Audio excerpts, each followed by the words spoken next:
Nós vamos ler a palavra de Deus nessa noite no Evangelho segundo São Mateus, o capítulo 5.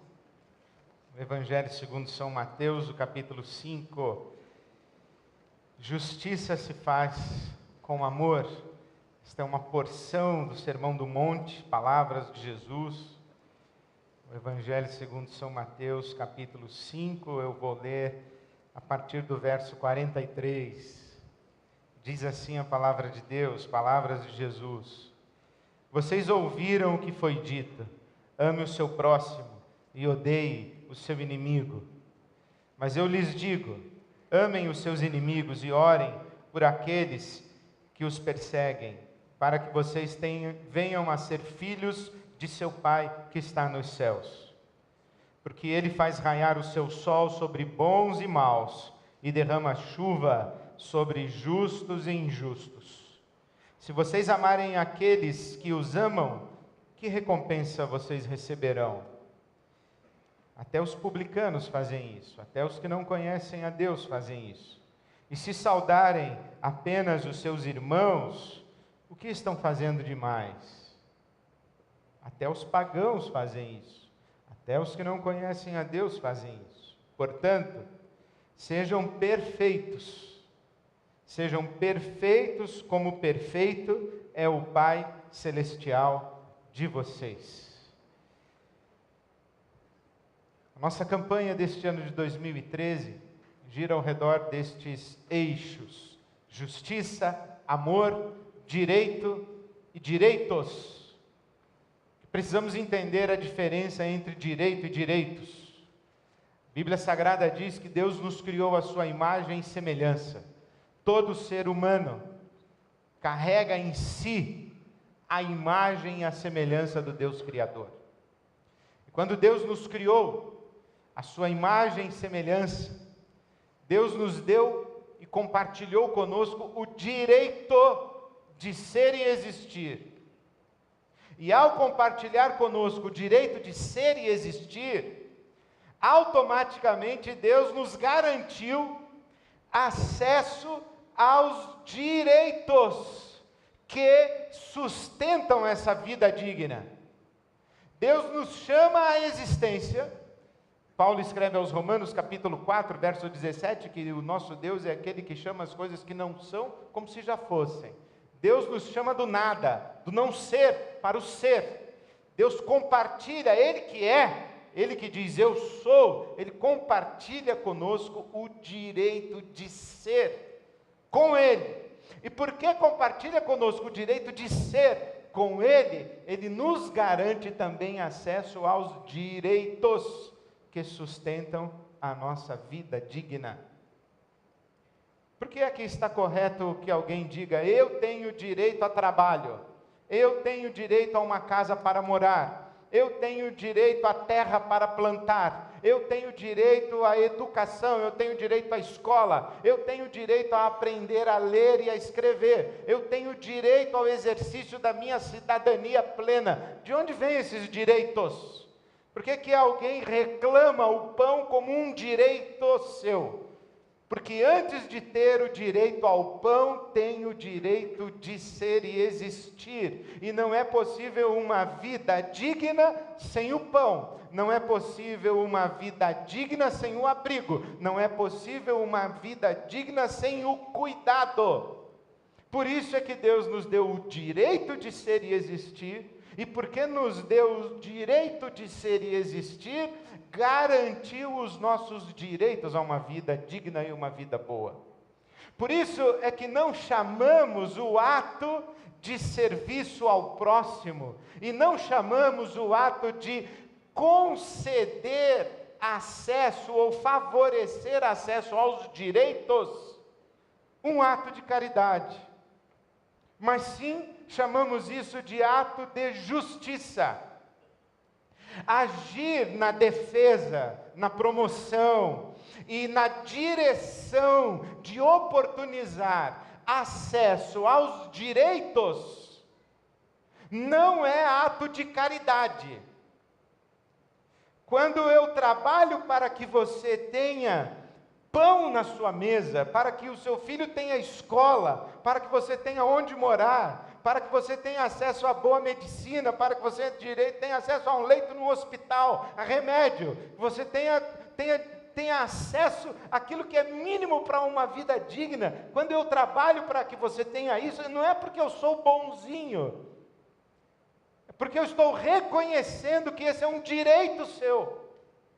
Não um direito apenas como cidadão brasileiro, mas um direito como um ser humano criado à imagem e semelhança de Deus. Estou reconhecendo que é justo. E quando eu faço o que faço pelo seu bem, não é caridade, é justiça, porque estou reconhecendo que isso é justo, você tem esse direito. E porque todos somos criados à imagem e semelhança de Deus, todos temos iguais direitos. O direito de um ser humano é direito de todos os seres humanos. Por quê? Porque somos todos iguais diante de Deus e todos igualmente portadores da imagem e da semelhança de Deus. Abre parênteses, eu não quero discutir se quem tem que dar casa, habitação, quem tem que dar escola, quem tem que dar educação, quem tem que dar a você acesso à saúde, a transporte, se isso é o Estado ou não é o Estado. Nós vivemos num mundo, e especialmente vivemos num país, em que o Estado não está conseguindo, por razões as mais diversas, respeitar todos os direitos de todo ser humano que tem direito de ser.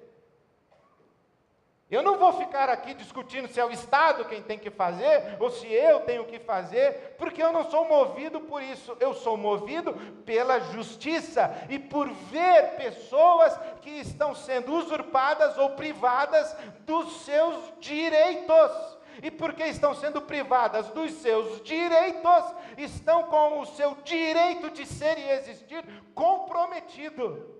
E eu não posso assistir isso e terceirizar a culpa ou a responsabilidade. Por isso nós estamos engajados e comprometidos, sim, numa campanha de justiça, mas numa campanha de justiça que se faz com amor. Nós não fazemos caridade, não fazemos filantropia, tudo isso é muito bonito, mas isso gera uma relação que parece uma relação de favor, mas não é. É uma relação de justiça. Nós não queremos fazer caridade. Nós estamos comprometidos com a justiça. Mas que justiça? A justiça que se faz com amor.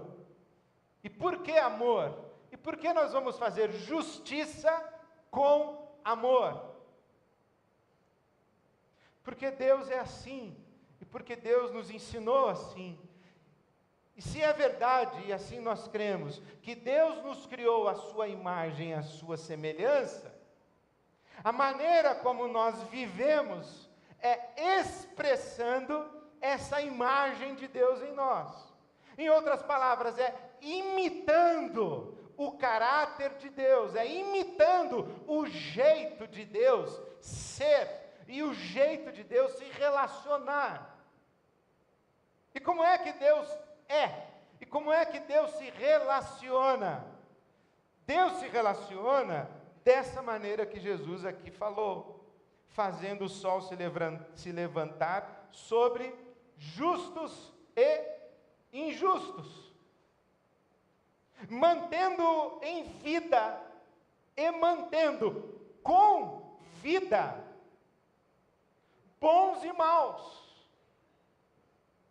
Deus ama indistintamente do mérito ou demérito do seu amado. E para isso, para a gente entender isso, a gente tem que dar um passinho atrás na narrativa bíblica e compreender que na origem, no primeiro capítulo da nossa história humana, não existiam bons e maus, justos e injustos. No primeiro capítulo existiam homens e mulheres criados à imagem e semelhança de Deus. Homens e mulheres a quem Deus concedeu, por seu amor e graça, bondade e misericórdia, o direito de ser. Chamou à existência homens e mulheres e nos fez a todos, segundo a sua imagem, segundo a sua semelhança. Num primeiro momento, quando Deus olha para a humanidade, e alguém pergunta, o que o Senhor vê? Eu vejo homens e mulheres criados à minha imagem e à minha semelhança. O Senhor não está vendo os bons e os maus, Ele diz, ainda não.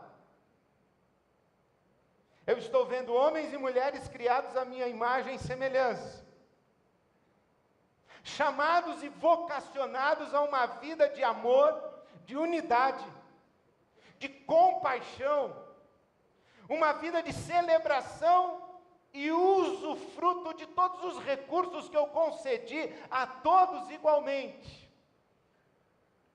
Eu estou vendo homens e mulheres que têm acesso à mesma mesa, ao mesmo pão, ao mesmo fruto. Eu estou vendo uma só família. Eu estou vendo uma unidade. Porque não é assim o nosso Deus, Pai, Filho e Espírito Santo em unidade? Se fomos criados à imagem e semelhança de Deus, nós fomos criados diferentes, nós fomos criados diversos, mas fomos criados em unidade. Todos iguais, portadores da imagem e semelhança de Deus. No segundo capítulo é que nós nos tornamos alguns bons e alguns maus, e isso aos nossos olhos. É no desenvolver da nossa convivência em sociedade, é no desenrolar da trama da história, que nós vamos aprendendo a considerar alguns maus e alguns bons, alguns justos e alguns injustos. Mas Deus olha para todos como seres criados à sua imagem e semelhança, e faz o sol nascer sobre todos. Por quê? Porque Deus está no primeiro capítulo, Ele não está no segundo capítulo. E Jesus nos chama a viver aqui no primeiro capítulo. Nos chama a agir na direção do próximo, como se não houvesse bom e mal, justo e injusto.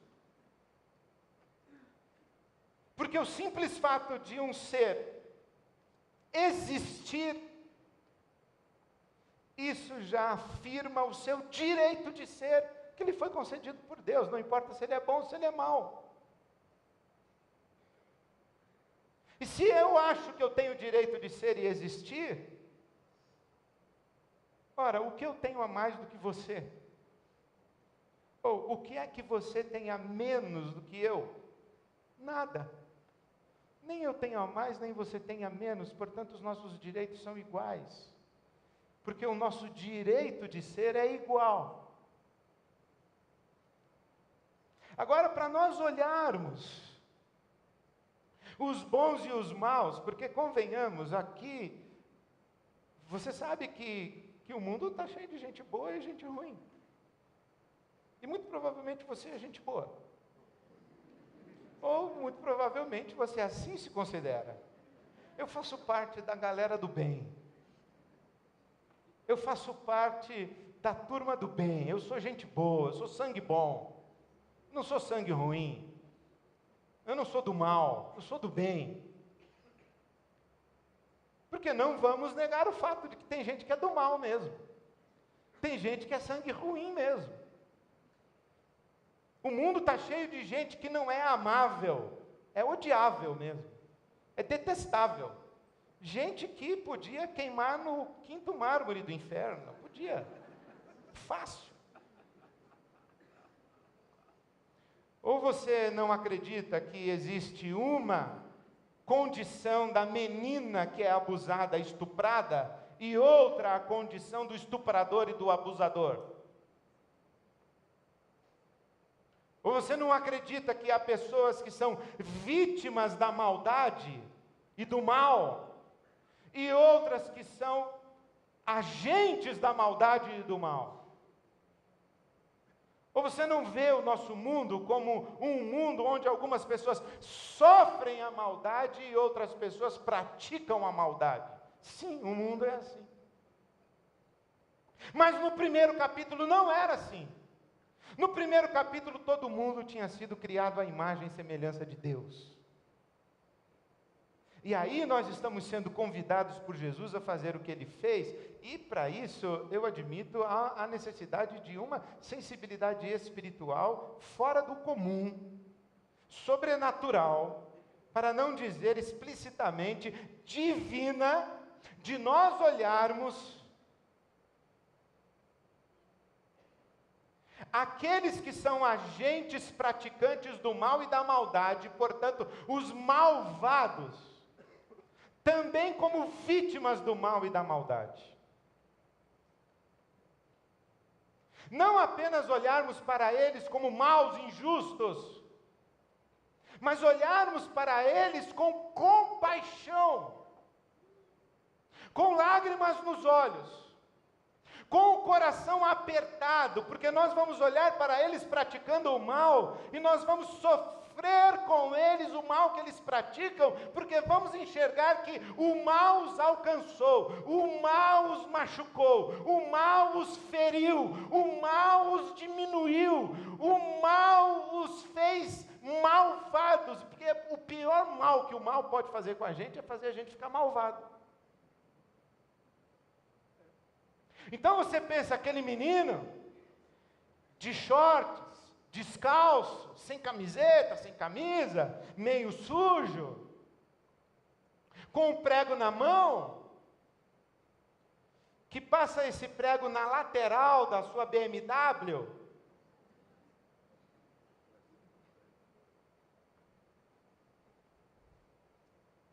e você olha para ele como? Que tal você olhar para ele com compaixão? E olhar para ele e dizer o seguinte: menino, quem te ensinou a odiar? Menino, quem te ensinou a agredir? Menino, você não teve um pai para te pegar no colo, uma mãe para te pegar no colo? Você não foi amado? Menino, você só aprendeu a linguagem da violência? Menino, tudo o que você o tem porque agrediu, machucou, usurpou, tomou, roubou. Por que você só tem coisas que não são suas? E ele vai dizer para você: porque também todas as coisas que eu perdi, alguém roubou de mim, alguém bateu em mim e levou, e eu aprendi essa linguagem, é assim. Me ensinaram a odiar quando me odiaram. Nelson Mandela disse o seguinte: se é possível ensinar a odiar, porque ninguém nasce odiando, ninguém nasce preconceituoso, ninguém nasce racista, ninguém nasce classista. As pessoas nascem, mas elas se tornam pessoas capazes de odiar, de matar, incapazes de amar, incapazes da solidariedade, incapazes da generosidade, incapazes da bondade. Por quê? Porque elas não aprenderam a amar. Nelson Mandela disse: se é possível ensinar a odiar, é possível ensinar a amar. Será que podemos, nós, que somos seguidores de Jesus de Nazaré, olhar para os maus desse mundo com compaixão e lágrimas nos olhos e dizer assim: por que é que vocês se tornaram malvados? Por que é que a violência chegou na vida de vocês e fez de vocês menos do que humanos, fez de vocês coisas ou bichos ou bestas feras? Nós estamos aqui porque o amor de Deus nos alcançou e nós queremos olhar para você não com espírito de vingança, não com ódio, não querendo a sua destruição, mas querendo que você seja encontrado pelo amor de Deus e seja redimido também. É isso que nós queremos. Olhar para os maus, os injustos, os que não merecem, aos nossos olhos, e segundo os nossos critérios, receber coisas boas, olhar para eles e vê-los também como vítimas de um mal, de uma maldade e de um malvado.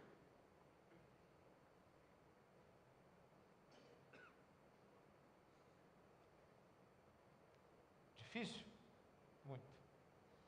defender o direito da criança é bonito. Defender direitos humanos da população carcerária é crítico. Vai defender agora direito de bandido? Defender direito de bandido é diferente de defender bandido. Não estou defendendo bandido. Até porque tem muita gente que teve uma infância ruim, pobre, foi abusado, abusada na infância, apanhou com fio, ferro, sofreu violência da pior espécie, passou fome e cresceu e não virou bandido, assassino. Eu não estou defendendo bandido. Eu estou dizendo que nós precisamos olhar para esses que são as representações do mal na nossa sociedade, são os gadarenos contemporâneos. Precisamos olhar para eles e falar assim: o mal machucou você, mas eu vim aqui em nome de Jesus, olhar para você com compaixão e amor, e me solidarizar com a sua dor. Porque você pensa que você é um malvado, mas você também é vítima do mal e da maldade. E em segundo lugar, eu vim aqui em nome de Jesus,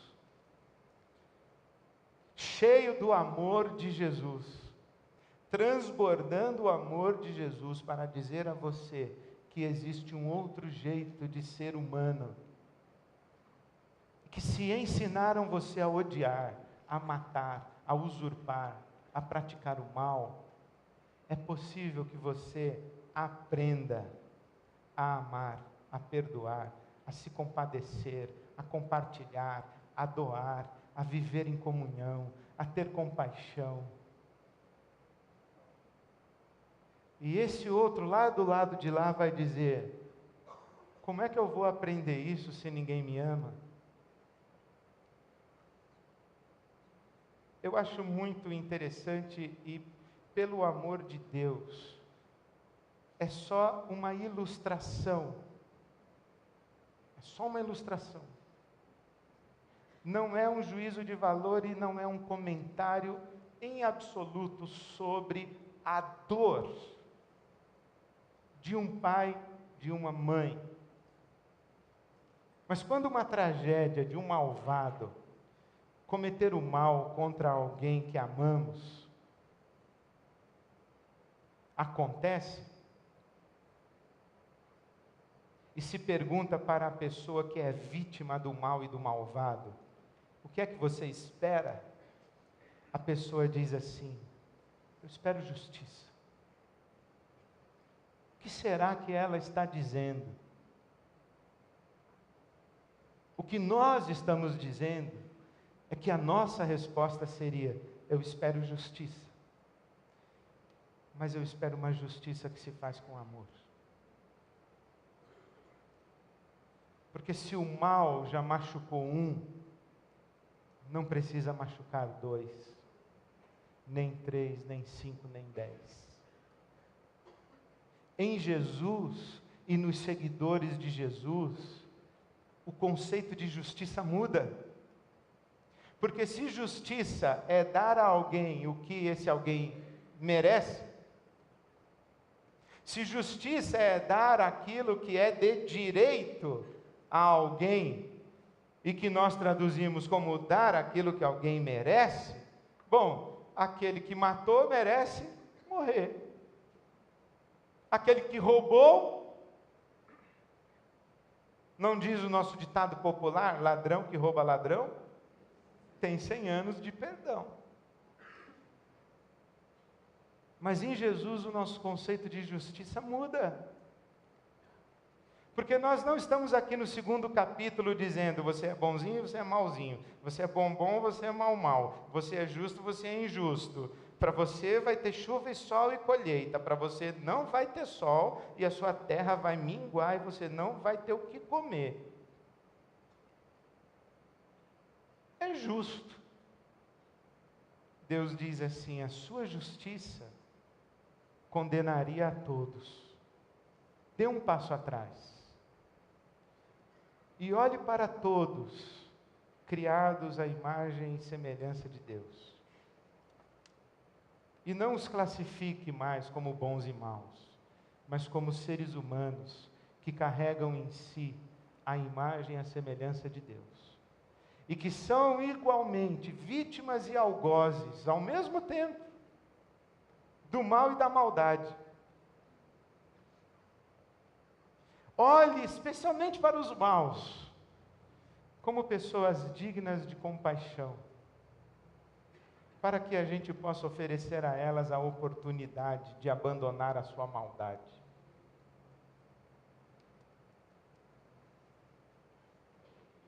Por isso que nós estamos falando que não queremos justiça. Nós queremos justiça que se faz com amor. Justiça redentora. Justiça que promove reconciliação. Justiça que promove restauração. Justiça que é dádiva do amor de Deus para bons e maus. Claro, a cada um pelos caminhos, de maneiras diferentes, mas sempre em amor. Jamais querendo a destruição e o mal de quem nos faz o mal. Justiça em amor. Eu me lembro uma época da minha vida em que as pessoas que me queriam mal fizeram questão de explicitar isso para mim. E elas começaram não apenas a dizer coisas para mim, mas a fazer coisas contra mim. E como eu disse antes, a pior coisa que o malvado pode fazer contra você é tornar você malvado igual. E eu percebi que o meu coração estava ficando malvado. E foi um momento muito difícil para mim. Mas nesse dia o meu amigo abriu a porta da minha sala, trabalhávamos juntos, como pastores na IBAB, e ele me disse assim: minha mãe mandou um recado para você. Eu falei: que recado? Ela disse para você orar em voz alta, abençoando todo esse pessoal aí que quer te fazer mal e que te quer mal. Eu falei: o que você contou para ela, seu fofoqueiro? E ele disse assim: eu não contei nada. Ela é uma mulher de oração e ela se ajoelha de manhã por você, por mim, por nós, pastores da IBAB. E ela mandou esse recado para você. Diga ao pastor para ele orar em voz alta, abençoando todos aqueles que querem o mal dele e agem com maldade contra ele. E eu fiz. No começo assim, bem contrariado. Mas eu fiz. E de lá para cá tenho feito. Toda vez que eu vejo um mal, um malvado, eu não penso assim na destruição do malvado. Porque o único jeito da gente acabar com o mal é destruindo o malvado. E Deus fez uma opção, Ele não quer destruir o malvado, Ele quer redimir o malvado. E me ensinou que eu devia fazer assim, não pagar o mal com o mal, mas pagar o mal com o bem. Não amar o amigo e odiar o inimigo, mas amar, abençoar, inclusive aqueles que nos perseguem. Amar e abençoar, inclusive aqueles que são maus. Mas para isso a gente tem que ser perfeito. Alguém aqui é perfeito? Perfeito de que jeito? Perfeito no amor. E como é que a gente é perfeito no amor? A gente é perfeito no amor quando imita o jeito de Deus amar. E como é que Deus ama? Ele ama os bons e os maus, e faz nascer o sol sobre os justos e injustos. Nós não queremos justiça. Nós queremos uma justiça que faz com amor.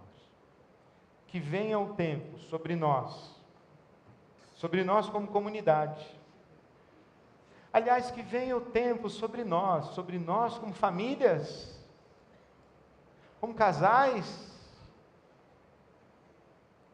como pais e filhos, como amigos. Que venha o tempo sobre nós como cidade, que venha um tempo sobre nós como país, e que venha esse dia maravilhoso em que a justiça de Deus, que Ele realizou com amor, encha toda a terra, e esse será um grande dia de vitória. Mas a gente pode começar a viver pequenas vitórias, e a gente pode começar a celebrar pequenas vitórias, de manifestações de justiça em amor, a começar de nós, a começar em nós, a começar conosco. Que seja esse tempo de campanha, um tempo de nós nos lembrarmos que justiça se faz com amor. E que Deus faça uma justiça amorosa sobre nós e através de nós, para a glória do seu nome. Amém.